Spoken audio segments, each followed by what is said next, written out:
Hola a todos. Bienvenidos a nuestro estudio del libro de Jonás, capítulo 2. Hoy profundizaremos en una de las oraciones más increíbles de toda la Biblia. En el capítulo 2, versículo 1, leemos: Entonces oró Jonás a Jehová su Dios desde el vientre del pez. Esto, como veremos, es una imagen de Israel en medio de sus tribulaciones. Y déjenme decirles, estar en el vientre de un gran pez es una tribulación tremenda. Pero es exactamente donde se encuentra Israel en cierto sentido, en medio de muchísimos problemas, y es aquí donde comenzarán a clamar a Dios. Versículo 2. Clamé de mi angustia a Jehová, y él me oyó. Ahora quiero que notemos esto en relación con Cristo. Pero no piensen ni por un minuto que esto se refiere a Jesús en el corazón de la tierra, porque no es así. Como dijimos antes, el momento en que Jonás fue arrojado al mar y tragado por el pez es un tipo del momento en que Jesús fue entregado al gobierno romano y puesto en la cruz. La razón por la que digo esto es simple. Cuando Jesús fue al corazón de la tierra, la batalla ya había terminado. Él clamó en la cruz: consumado es. Hubo una enseñanza hace años que decía que Jesús fue al corazón de la tierra y luchó con Satanás, pero eso no es bíblico. Cuando Jesús descendió, la batalla ya estaba ganada. La redención estaba completa. Él dijo: consumado es, y Dios estaba satisfecho. Cuando Jesús fue al corazón de la tierra, predicó a los espíritus encarcelados, a los justos del Antiguo Testamento que esperaban. No predicó a los espíritus malvados, porque la predicación no les serviría de nada después de la muerte. Ahora es el día de la salvación. Si no nos arrepentimos mientras estamos en la tierra, no hay otra oportunidad. Después de predicarles, Jesús llevó cautiva la cautividad y ascendió a lo alto. Así que las cosas que vamos a leer en el capítulo 2 son en realidad los sentimientos de Jesús, hablados en tipo mientras Él estaba en la cruz. De vuelta al versículo 2, clamé de mi angustia. Su aflicción era el hecho de que fue hecho pecado por la humanidad. Fue identificado con nosotros en nuestra aflicción, nuestro pecado y nuestra caída. Y dice: desde el seno del Seol clamé, y mi voz oíste. El infierno de Jonás, por supuesto, estaba allí mismo, en el vientre del pez, y creo que lo describió bastante bien.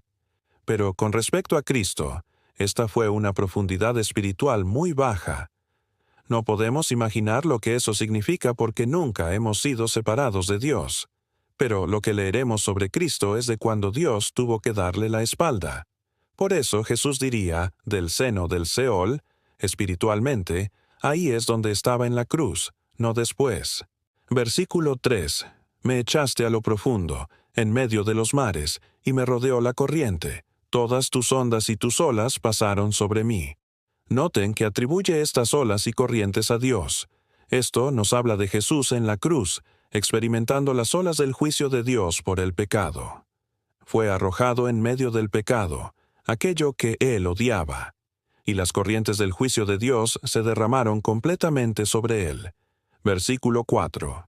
Entonces dije: desechado soy de delante de tus ojos. ¿Qué dijo Jesús? Dios mío, ¿por qué me has desamparado? Porque Dios le dio la espalda. Lo apartó de su vista. Dios tuvo que hacerlo. No puede mirar el pecado. Tuvo que apartar la vista y dejar que todo su juicio cayera sobre el Señor Jesucristo. Pero luego dice: mas aún veré tu santo templo. Aquí, Él miró hacia la resurrección. Jesús miró más allá de lo que estaba soportando por nosotros. Miró hacia el final, cuando Dios lo levantaría de entre los muertos.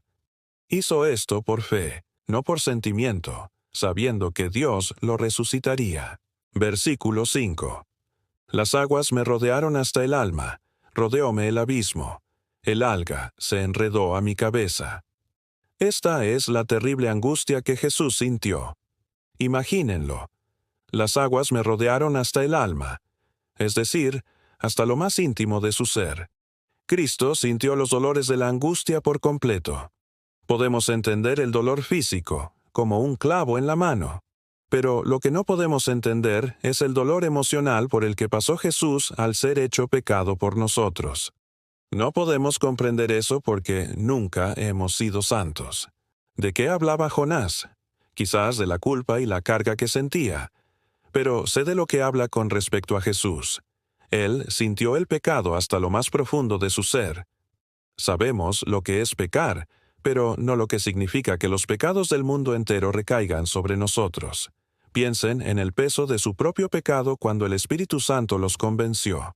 Ahora, multipliquen ese peso por miles de millones de personas en el mundo. Jesús cargó con todo ese peso. Por eso, no es de extrañar que diga que las aguas lo rodearon hasta el alma. Sintió el juicio de Dios y el peso del pecado hasta su núcleo más íntimo. Luego dice, «Rodeóme el abismo». Jesús descendió más bajo que cualquier hombre, más bajo que las profundidades más profundas. Filipenses 2 nos dice que murió la muerte de un convicto, el grado más bajo, y el alga se enredó a mi cabeza. Versículo 6. Descendí a los cimientos de los montes. Imaginen las profundidades del fondo del océano, en medio de las olas del juicio de Dios por el pecado. La tierra echó sus cerrojos sobre mí para siempre. Mas tú sacaste mi vida de la sepultura, oh Jehová Dios mío. Parecía que era para siempre, y estoy seguro de que Jonás lo sintió así.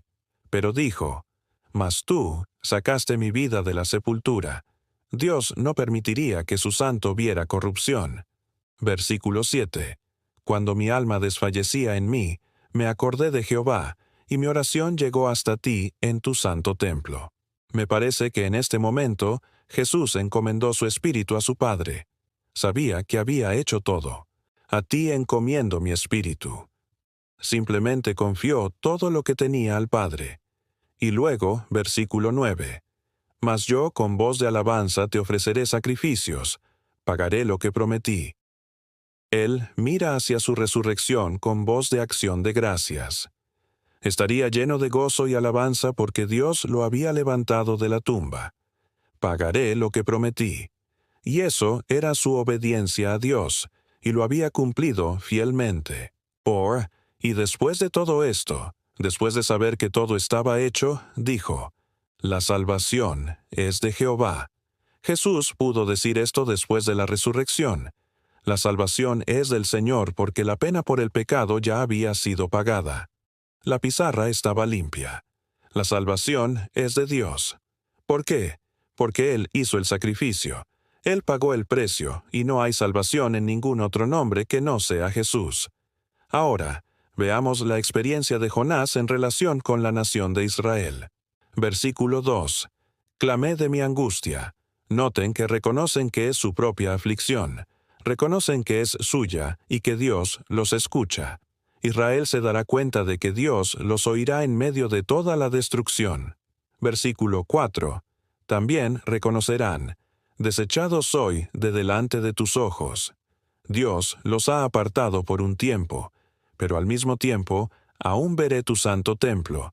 Hacen esto por fe, creyendo que Dios los restaurará. Versículo 7. Cuando mi alma desfallecía, el alma de Israel va a desfallecer. Llegarán al final de su propia fuerza, de su propia suficiencia, exactamente como nos pasa a nosotros. Cuando mi alma desfallecía, entonces me acordé de Jehová. Finalmente, llegan al versículo 9. Pagaré lo que prometí. Para Israel, esto significa, me rendiré al Señor. Haré lo que Él quería que hiciera. Para Jonás significó, iré a Nínive. Pero para Israel significa, seré ese pueblo peculiar, ese reino de sacerdotes que Él quiere. La salvación es de Jehová. E Israel sabrá esto como ninguna otra nación, que Dios es el autor de esa salvación. Versículo 10. Y mandó Jehová al pez, y vomitó a Jonás en tierra seca. Israel será expulsado de entre las naciones, y Dios les dará una resurrección. Y, por supuesto, como fue con Jesús, fue expulsado de la tierra, por así decirlo.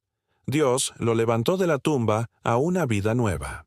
Gracias por acompañarnos en este estudio profundo. Si este mensaje te ha bendecido, no olvides darle like y suscribirte para más contenido. Hasta la próxima.